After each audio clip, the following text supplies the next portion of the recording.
In today's episode, Susan asks, which is better for measuring content marketing, qualitative or quantitative metrics? It's not really an either or. It's both. You've got to do both.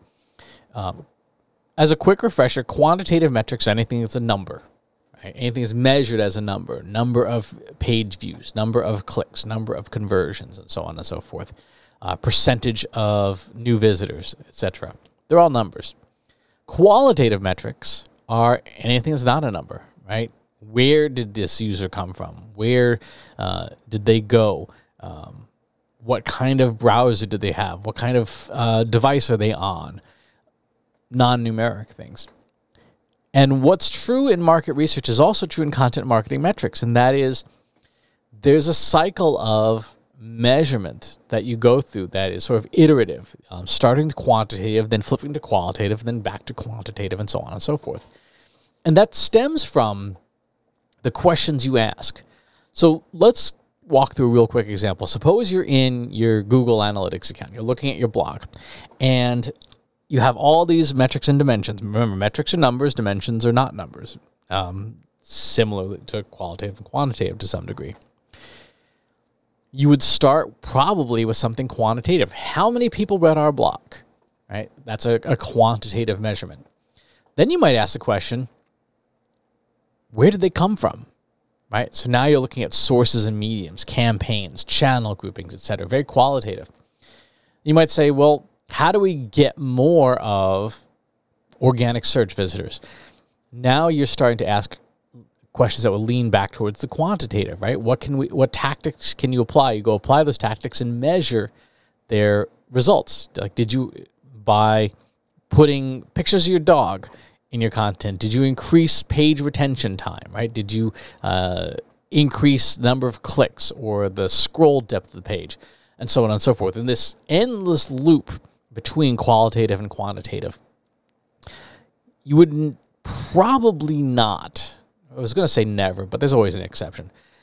You would probably not pick one or the other. You would most likely be choosing metrics that are in either camp, right? Some qualitative metrics, some quantitative metrics, and continuing to evolve. And one of the most important qualitative metrics that goes substantially overlooked is surveying. Every time you go on a website, this little pop-up on the website that says, please take 30 seconds to answer some questions about your experience on our site, things like that. That qualitative data very often can lend a lot of insights into why people did the things they did. Because one of the challenges of quantitative metrics is there is no why, right? There is no explanation. You can say how many abandoned shopping carts we had, but you don't know why people abandoned them unless you go and ask them, right? There's really no way to know that, to know what somebody was thinking. You may see decreases in organic search, but you don't know why. Is it because there's less interest from the market broadly in your thing? Did you screw up your SEO? There's no way to tell, again, without doing a lot of research, the market research on the qualitative side. So to answer Susan's question, it's not really either or. You've got to do both. In that iterative, in your the yin-yang sort of cycle that one gives rise to the other. What makes that work is that every time you come up with a finding in either one, it should spur an additional question, a new question to answer, where you flip to the other measurement. So maybe you start with qualitative. Maybe you do an email survey, and a bunch of people give you some good free-form responses. You say, okay, let's quantify this. We've clearly touched on a nerve. We've gotten 10 responses back on this newsletter, people saying, oh, this was really valuable, impactful. You know what the topic is. Now it's you quantify this. Say, okay, I'm going to send out a survey. How many of you, how would you on a scale of 1 to 5 like this newsletter to be all about, I don't know, left-handed smoke shifters, 5 being yes.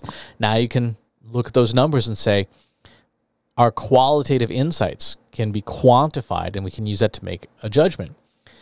For example, if you did say we're going to focus only on left-handed smoke shifters, you might want to know what percentage of the audience would actually want that, because there is always the chance, particularly if it's not done well, in market research, when you ask a question and it over or understates the importance of what the person answers until you run some surveys to quantify it. So the same would be true in your content marketing, right? You write some content and you get some responses and you say, okay, well, now we need to quantify this. For example, I wrote a very political newsletter a couple of weeks ago. If I liked the responses I got, I would say maybe I run a survey. Like, how would you like more of that kind of content? Vote your whatever, your preference. I would be willing to bet probably most people would say, no, that's not why I signed up for this newsletter. Right? That's not what I'm here for. Once in a blue moon is fine if it's something really important, but for the most part, let's stick to marketing. So that's my long-winded answer for qualitative and quantitative are two sides of the same coin, and you need both of them properly done so that you can make good decisions. Good question. Thanks for asking. If you like this video, go ahead and hit that subscribe button.